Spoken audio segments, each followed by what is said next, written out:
जय श्री राधे राधे। कृष्ण भक्तों के लिए एक बहुत ही प्यारी, बहुत ही सुंदर कथा। सनातन गोस्वामी और ठाकुर लीला। नाम और नामी में अंतर नहीं है, परंतु भगवान के भक्त भगवान से भी अधिक भगवान के नाम से प्रेम करते हैं। नाम जप में स्वयं श्री कृष्ण भी विघ्न उपस्थित कर रहे तो नामाश्रित संत कहते हैं हम भजन नहीं छोड़ सकते। श्री सनातन गोस्वामी उच्च कोटि के संत थे। उनका अद्भुत वैराग्य था।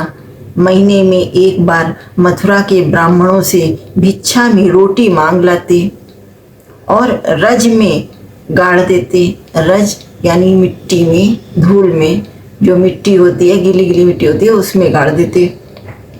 20 से 22 घंटे बाद भूख लगने पर यमुना जल में वही रोटी भिगो कर पाते थे। एक बार भिक्षा मांगने एक मैया के घर गए तो वहां विराजमान श्री मदन मोहन जी के दर्शन हुए। ऐसे भाव विभल हुए कि रोने लगे।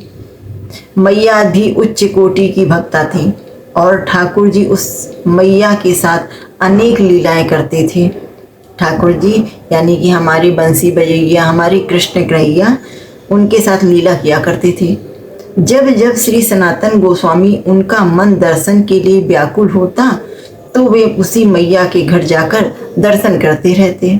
अब ठाकुर जी तो मैया के साथ हर वक्त खेला करते थे और सनातन गोस्वामी का मन होता था कि हम भी थोड़ी देर अपने नंदलाला के साथ खेलें, तो वो भी वहीं पहुंच जाते थे और मैया के साथ उनके घर जाकर वो भी दर्शन पा लेते थे। वह मैया जान गई कि मदन मोहन जी के रूप में बाबा आसक्त हो गए हैं। मैया बोली, बाबा इस काले से दिल मत लगाना। मैया ने सनातन गोस्वामी से कहा, ये काला मतलब कृष्ण कन्हैया को काले भी लोग कहते हैं, इस काले से दिल मत लगाना। इसके उत्पात से मेरे नाक में दम हो गया है।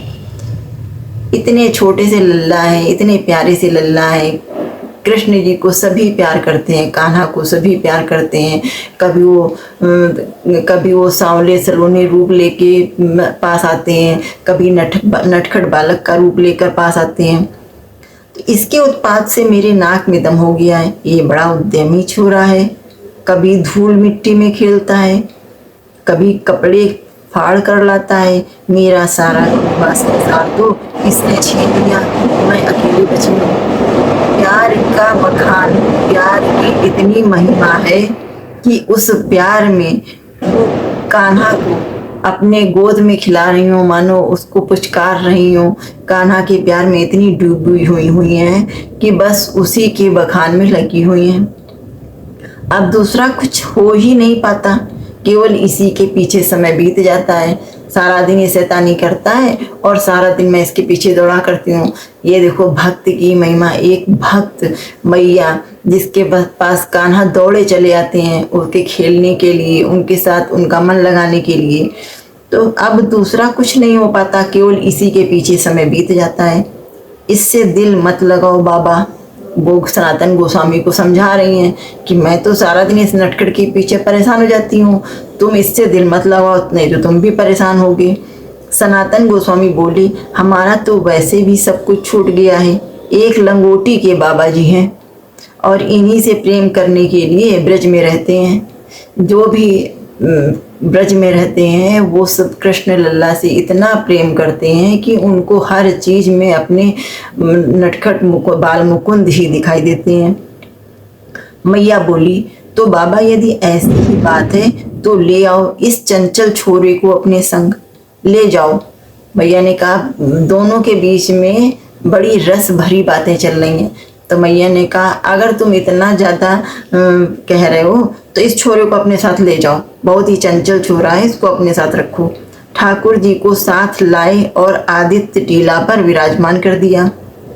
मैया ने तो चंचलता में कह दिया कि ठीक है, इसको ले जाओ। और सनातन गोस्वामी बड़े खुश हो गए और ले आए और ला के वहाँ पे उन्होंने वही मिट्टी का एक टीला बना रखा था, उसी में उनको विराजमान कर दिया। श्री मदन मोहन जी के लिए कुछ आटा मांग लाते और टिक्की बनाकर हाथों से उनको पवाते।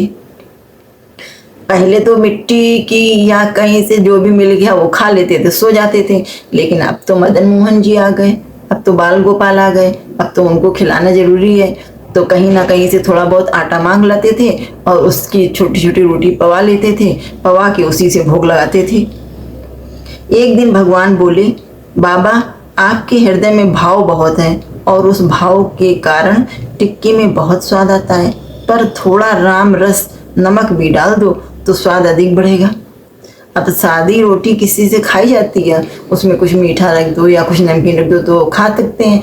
अब वो रोटी पवाते थे, तो साधु संत को खाना भूख कहाँ लगती है, वो तो बस केवल पेट भरने के लिए थोड़ा सा डाल लेते हैं, बाकी तो ऐसे ही रहते हैं। तो उन्होंने अपना रोटी पवाई और बना के खिला दिया कृष्ण जी को। अब कान्हा जी कह रहे हैं कि इसमें अगर कुछ थोड़ा सा नमक रख दो, नमक को बहुत से लोग राम रस भी बोलते हैं, राम रस रख दो, थोड़ा सा नमक रख दो तो इसमें थोड़ा और स्वाद आएगा। अब सनातन गोस्वामी भिक्षा में नमक भी मांग लाने लगे।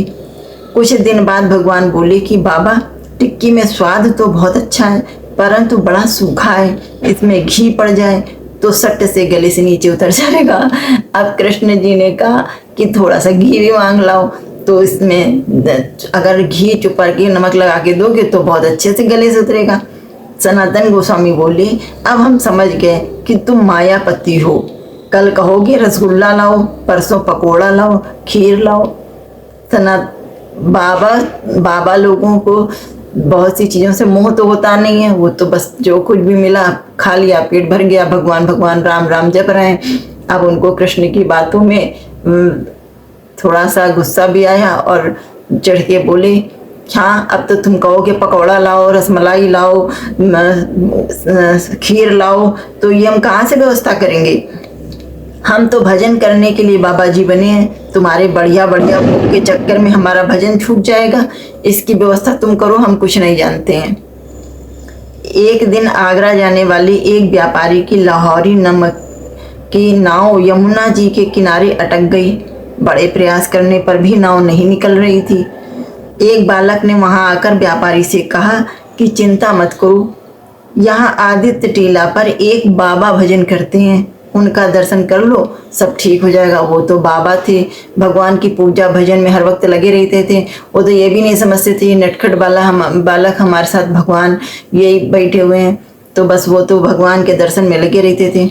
तो उस बालक ने कहा, वो बाबा बड़े ज्ञानी हैं, बहुत महात्मा हैं, उनके दर्शन कर लो तो तुम्हारा ये सब कुछ सही हो जाएगा। वह सनातन गोस्वामी जी के चरणों में प्रणाम करके बोला कि मेरी नाव फंस गई है, आप कुछ चमत्कार करके नाव निकाल दो। सनातन गोस्वामी ने ठाकुर जी की ओर इशारा किया और कहा, उनसे जाकर प्रार्थना करो, वही सब कुछ करने में समर्थ हैं। सनातन गोस्वामी परेशान बैठे थे कि अब इनको खीर भी चाहिए, लड्डू भी चाहिए, पुआ भी चाहिए, मालपुआ भी चाहिए, सब हम कहाँ से व्यवस्था करें। तो उतने में वो आ गए कि हमारी नाव फंस गई है, निकाल दो। तो उन्होंने भगवान की ओर देखा और कहा, वही सब कुछ करने वाले हैं, उनकी ओर उन्हीं से कहो, वही सब कुछ करेंगे, वही उनके दर्शन करो, उन्हीं से मांगो, वही सब तुम्हारी व्यवस्था करेंगे। उसने मदन मोहन जी का दर्शन करके मन में संकल्प किया कि यदि मेरी नाव निकलकर मेरा सामान बिक जाए तो इनका मंदिर बनवाऊंगा। बस अब क्या था, अब जैसे ही वह नाव में चढ़ा तो नाव चलने लगी। उनका नमक कपूर में बदल गया और बाजार में बड़े बड़े ऊंचे दाम में बिक गया। उसने ठाकुर जी के लिए लाल पत्थर का मंदिर बनवाया और 56 भोग नित्य लगने लगे। अब भगवान जी की इच्छा थी कि हमें मालपुआ चाहिए, खीर चाहिए, रसमलाई चाहिए, भला ये इच्छा कैसे न पूरी होती, तो वो तो इच्छा पूरी होनी थी। उसके सारा सामान उसका बिक गया। उसने लाल पत्थरों का बड़ा सा मंदिर, मदन मोहन जी का मंदिर आज भी वृंदावन में बना हुआ है, वहाँ पे बड़े ऊंचे टीले पर बना हुआ है और वहाँ सनातन गोस्वामी जी पूजा करते थे। अब क्या था, अब तो वो इतना बड़ा मंदिर बन गया, खूब चढ़ावा चढ़ने लगा, भगवान जी के लिए रोज 56 भोग बनने लगे। उसने ठाकुर जी के लिए लाल पत्थर का मंदिर बनवाया, 56 भोग नित्य लगने लगे। इतनी व्यवस्था भी कर दी, कुछ खेती की जमीन और गाँव में भी दे दी। ठाकुर जी की बड़ी भव्य दिव्य सेवा होने लगी। अब क्या था, इतनी खेती भी मिल गई, खूब चढ़ावा चढ़ने लगा, इन सब से ठाकुर जी को खूब भोग लगने लगा। परंतु सनातन गोस्वामी की रहनी और वैराग्य में कोई अंतर नहीं आया। वे पहले की भांति ही भिक्षा मांग लेते और एक लंगोटी में भजन करते, क्योंकि उनको तो संसार से मतलब था नहीं, वो तो भगवान की पूजा में लगे रहते थे।